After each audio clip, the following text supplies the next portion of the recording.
Oh, let's see. Michael, just to say a little bit about what Michael was like, he was a very kind man. He was 6'5", so he was a very, very tall individual, and I actually always had to look up to him in many different ways. Michael was in the Marine Corps. He went in right out of high school. He served 2 tours in Iraq and Afghanistan.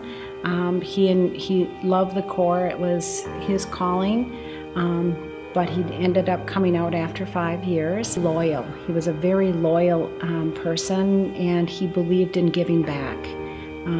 If he had a friend, he had a friend for life. He called his favorite phrases, "They're good people." You know, when I first heard it, I didn't quite understand what he meant by that, but he meant once a friend is always a friend. He wanted to join one of the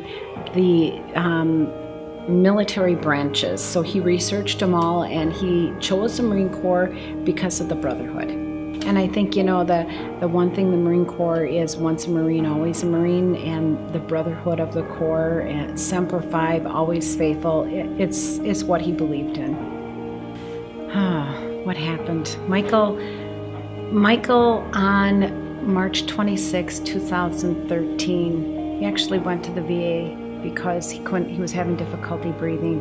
Unbeknownst to us, we did not know that he had diagnosis of COPD. He went there looking for some help because he couldn't breathe, and they sent him home with the time to come back to see a pulmonologist 2 weeks later. That night, he passed out, and his heart stopped, and he was transported to Ministry Hospital in Wausau. By the time we met him there, his heart had already stopped 4 times. We had the nurse, my husband and I discussed it, and we just said, you know what, we know this is what Michael would want to do. We didn't know he completed everything at that time. We had no idea. He always talked about it, but we didn't know he completed it. We just knew we had to talk to someone about it because we knew how he believed in it. And she came back to us about maybe an hour later and said, you don't have anything to worry about. You don't have to make the decision anymore. Michael's made it for you.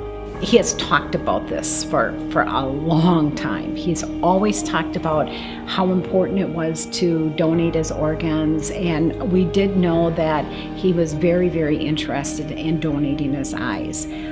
His sister is legally blind, and it was important to him to donate his eyes so that he can give somebody else the gift of sight. He always felt that, you know what, if anything happened to him and he passed away, what good is burying him with the things that might help another person?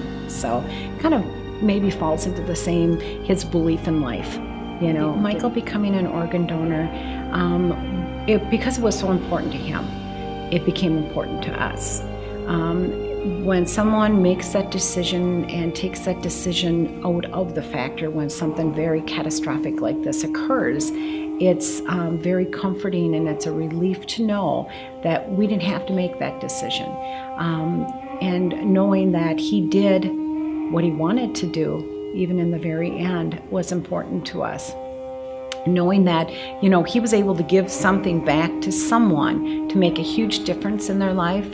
You know, it's what he wanted and what we wanted for him. He lives on.